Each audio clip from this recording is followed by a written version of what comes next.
Hey, welcome back to the Art Coaching Club podcast. I'm your host, Haley White. I am an artist, business coach for artists, and owner of the online art gallery, The Scouted Studio. I am so glad you're here, and we are talking about holiday, which, yes, feels crazy. It is August, and I cannot believe we're talking about holiday, but I actually talked about holiday with the club recently.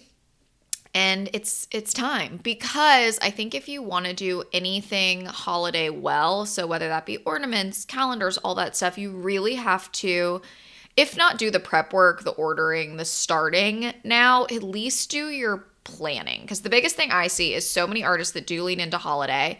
And even if you don't lean into holiday, there'll be a lot of useful stuff in this episode. But a lot of the artists that do lean into holiday, it's, oh my gosh, it's November 20th.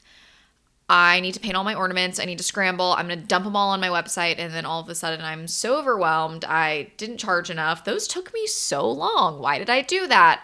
I hated that. I'm not going to do that next year. And then inevitably they do it again next year. So I just find that this season, especially November, December, is hectic enough. Like, life just gets busier and busier and busier as we approach the end of the year.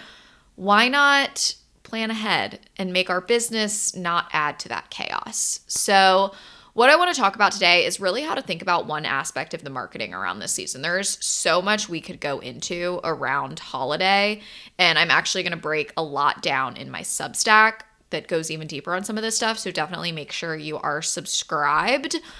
But today I specifically want to talk about ornaments and extrapolate beyond just ornaments. So what got me thinking about this and what actually made me kind of draft what we talked about in the club was I was thinking about what makes something a collector's item, what makes something memorable, what makes something, I don't know, just something that you really deeply care about. So I was thinking about how my grandmother gives my sister and I, or used to give my sister and I and the cousins, ornaments every single year. And they were nice. And it was every year. It was definitely holiday, but somewhat relevant to what we were doing in that age. Like, I remember my sister got one year when she was very into soccer, and it was like Santa playing soccer, and it was, a nice glass painted ornament.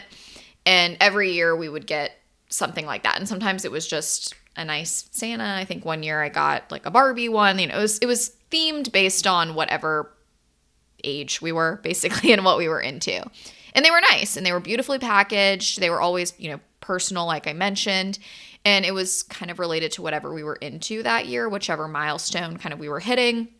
And so it was really nice because every year we would unpackage them. We started kind of our own collection.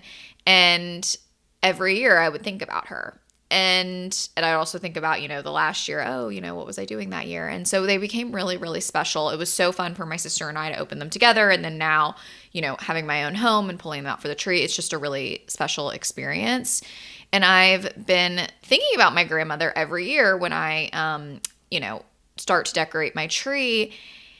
And, I'm now 30. So that's years of just thinking about her year after year, looking at the ornaments. And what I thought about was, imagine if my grandmother had given me, a hand-painted ornament from an artist every single year. So imagine that every December I would be pulling a different artwork out of a box, hanging it on my tree, and thinking about her, obviously, but also, that's kind of marketing for that artist now that I'm at an age where I can buy artwork. Obviously, I wasn't at age 10. That's years and years of marketing for that artist, and obviously years and years of gift giving for my grandmother. But that's, years of that artist's work being present in my home during one of the most emotional, gift-heavy, family-heavy seasons of the year, really from one purchase. And that's what I think an ornament and a lot of our holiday items can be. So when I think about holiday, I think people think this is such a great sales season, and I think it definitely can be, but I really think about holiday in two categories. There's the money maker category, and that's things like people that are buying larger artwork. That's things like commissions. People are commissioning, a bigger, nicer, more expensive item for you to give as a gift. But then there's these things that I like to think of as the seeds, and that's the things like ornaments. And I really want to give you this framework because I think it fixes the most common mistake I see artists make with Christmas, which is just treating everyday holiday product like a moneymaker and then kind of getting frustrated when the ROI isn't great on things like ornaments or, cards or things that you might be selling in that season. And honestly, the ROI on an ornament often isn't as good as the ROI and, the time invested in a larger painting. But the return on investment of that ornament can be incredible if you measure it in terms of marketing because it's something that is often gifted. And so we're going to get into all of that today and really break down how to think about holiday like marketing. So we're going to break down these two categories of how I think about the things I often see artists selling during this season, and that is seeds and that is moneymakers. And that actually can expand probably to the rest of the year. Anytime you're doing a show and you have your lower ticket items that are, again, more of these like marketing seeds for hopefully later purchases. And then obviously you have your larger moneymakers. So first I want to talk about this concept of a seed. So what do I mean by that? It's the idea that you're selling something, and in the holiday, the thing could be ornaments, calendars, small prints, cards, anything giftable. It's in that gifting price point. These are things that you will sell, and it might be at a lower price point, and your return and profit might not be huge, but you are creating that item with the idea that it is going to be gifted, or it's your foot in the door for somebody. And then that's wonderful because if it is gifted, it is going to be given to somebody that is not in your existing audience. Or if it's a lower price point and it's a foot in the door for somebody, it's a foot in the door for someone, it's their kind of first purchase from you, also somebody that's maybe not in your existing audience. So the great thing is when it is gifted or, somebody new then gets this seed, this smaller kind of item from you, they open it, they hang it, maybe they hang it on their tree if it's an ornament, they frame it, whatever, or they receive the card and they look at it and your name's on the back, and now you're in their home. They didn't know you before and now they do. That is marketing. That is the whole point of why we're here. Not the whole point, but a big part of why we're here.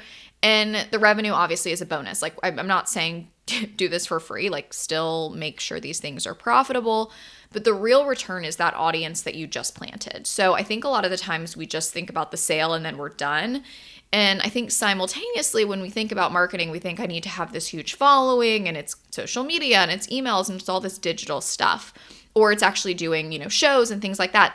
I think the best way to sell your next painting is word of mouth. And the best way to get people talking about your work is to get your work in people's hands. So holiday is such a great starting point for that because I buy one of your beautiful bespoke collector's item hand painted ornaments. I, keep it. It's on my tree. My whole family sees it. Or I give it to my sister. It's on her tree. All of her friends see it.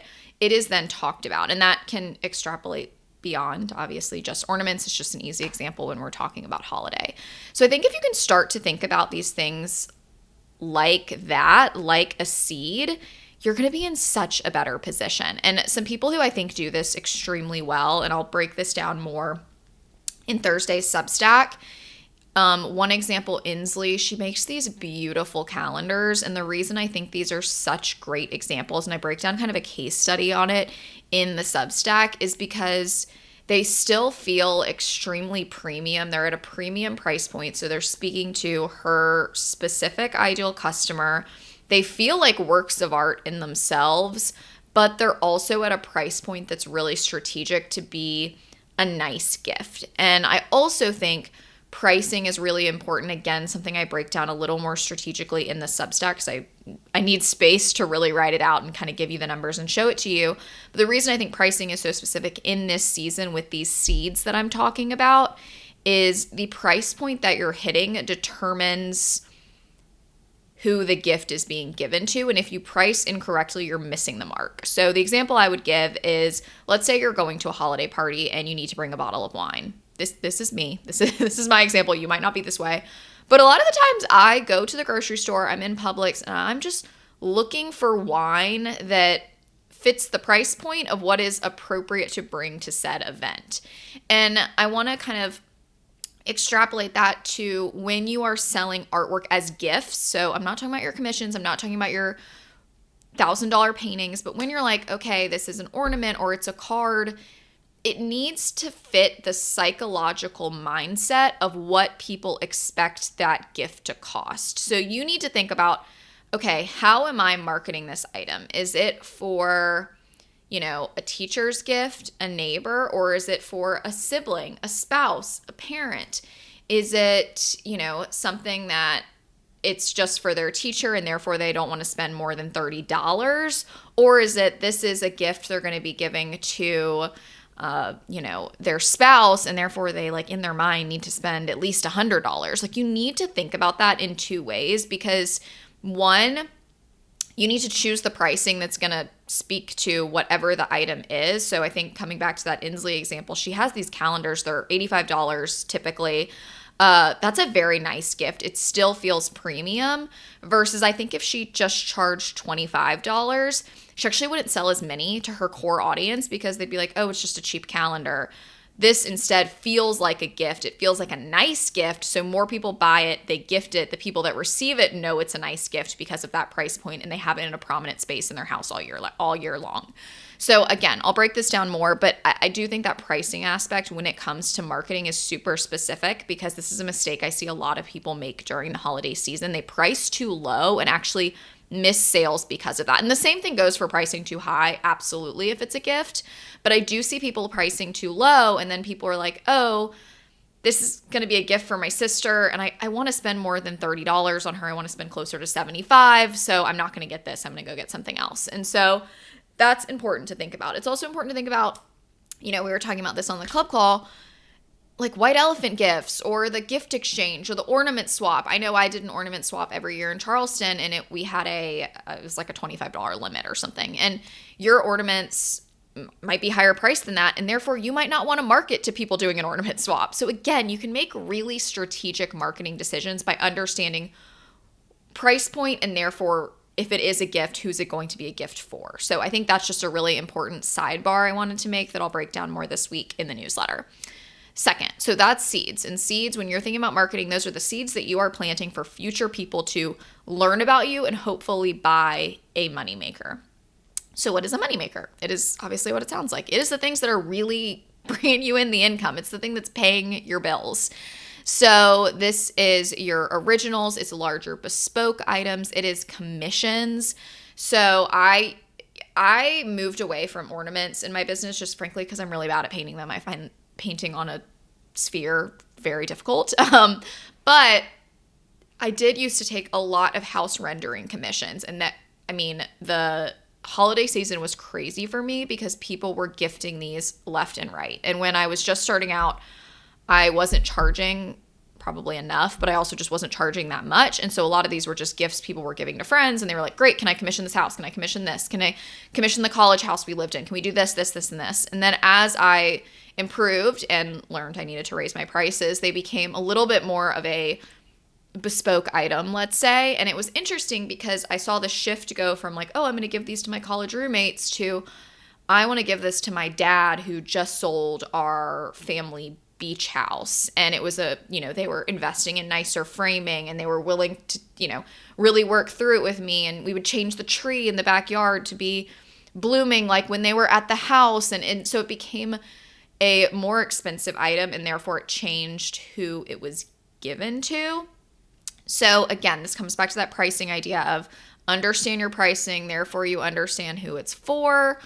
But the money makers are the things in the holiday season, like the originals, like the commissions, the larger bespoke items. And I would say things like this probably need to be marketed earlier. So typically what I've seen, and there's some studies on this, people that are spending more will spend more money on those gifts earlier in the season. So I would say like pushing some of this stuff earlier. Also, if it's a commission and you want to guarantee it by Christmas, you need to be pushing it sooner anyways. But then things that are lower price point, people tend to buy a little bit more last minute. So that's just a good kind of, if you're going to spread out your marketing, that's a good way to think about these things. But the money makers, again, these are what your existing audience is buying for themselves or as kind of a meaningful, significant gift to the important people in their life. These are what pay your bills. These are what buy the holiday presents. This is the numbers that are really gonna, make a meaningful impact on your books. And I think most people treat the entire holiday season as just like, I'm going to try to make a lot of money.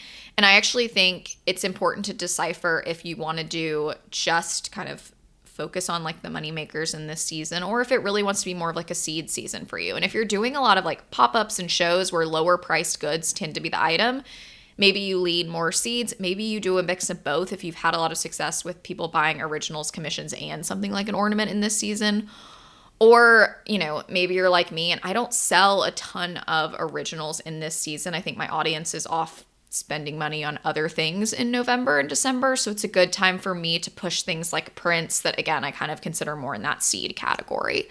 So again, the mistake I see most artists make is they treat everything in the holiday season as kind of trying to be a moneymaker, and then they get frustrated when the things that are actually selling, the cards, the ornaments, are netting them, like $10, $20, and they're just like, I'm putting in all this work and it's not working the way I need to, because they're not thinking about those things strategically and setting them up to be seeds.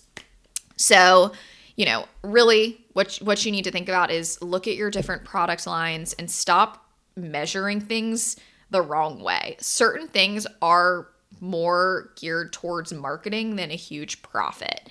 And so I think that's really, really important to understand. And the shift I want you to kind of sit down and think about this holiday season is not just what am I going to sell, but instead kind of what am I going to plant this year? What are my seeds going to be? What can I put in front of gift buyers this year that will end up in someone else's home? Therefore, they'll be thinking about it and maybe they'll buy something from me larger in the future. So ornaments, calendars, small prints, something specific. Or if I, really get overwhelmed by all of this, I'm also going to give you permission. You don't have to do those things. If they do not make sense to you, you maybe don't need the marketing aspect of all of them, lean into the larger work or take the season off. I tend to not do a ton during end of November, December every year just because it's a slow season for me. And then I also don't have the bandwidth to like do all of this. So figure out what your plan is now and work backwards. So if you're like, great, I want to lean really hard into the marketing, I would say, let's figure out what those seeds are. Let's figure out the shows you're going to do. Let's figure out if we're going to launch them on your own site. Let's spread out the launching of the different, the different items. Like maybe we do ornaments this time of year. Maybe we do calendars towards the end of the year, what have you. If you're like, nope, I don't want to do that. I actually want to lean into commissions. We need to start marketing those like now because you need time to do the commissions. And maybe you want to do neither. And that is also completely okay. What I would tell you to do is then you need to let the end of the year be a planning season. Maybe it's a time where you're building up inventory, but you're not actually launching anything. And that is okay. It's just important to understand who is your audience, or who do you want your audience to be? And therefore, how are you going to reach them? And then also, what does your life look like? Because I think a lot of people want to do all these things in the holiday season. And then the holiday season comes and they're so overwhelmed that they're like, I didn't do it properly. And now I have all these ornaments on hand because I didn't market them well, or I didn't capture emails. So why did I even sell them? Because I didn't have a great ROI. I think if you're going to do the holiday season, you're going to lean in some way, you need a plan. So I'm going to tell you that today's advice is figure out that plan. So start with, what do I think I want to offer? Can I work backwards from, okay, when do I need to ship them? So if this is something that you want to have in people's hands by Christmas, all right, we need to ship it by, let's call it the 18th to be safe, because shipping gets really crazy towards the end of the year. So I need to market it significantly before that so people have time to buy it or what have you by then.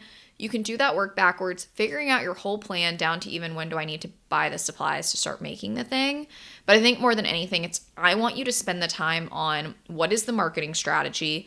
If these are giftable items, what is the pricing strategy?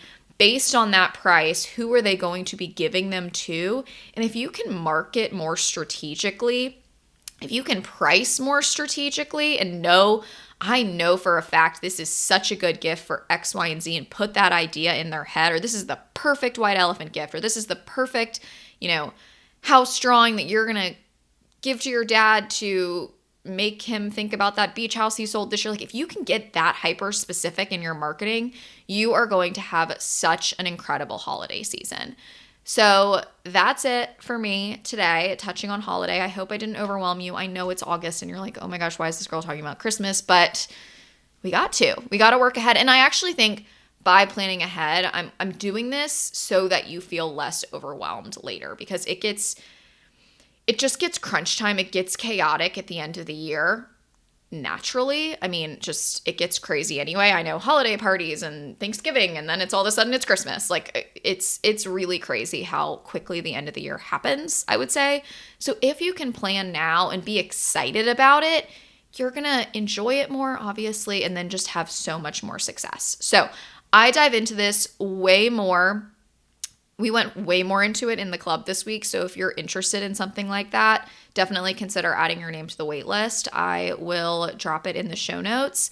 But also, if you want a deeper dive, consider subscribing to the Substack, because this Thursday I'm going to break down a lot of this even more with just some extra examples that I think will be really helpful, some case studies, things like that. So if you are somebody who wants to do holiday and wants to do it right, I got you. And hopefully this was helpful. So have a great week. We also have a great Friday replay this Friday, and it is from my interview with Studio G Clay. So we're breaking down lots of things on prints, which I think is really wonderful because prints might be part of your holiday plan. So what better time to launch that episode or relaunch that episode than right now? So it's been great. I've loved chatting with you guys, and have a great rest of your week, rest of your day, and I'll talk to you soon.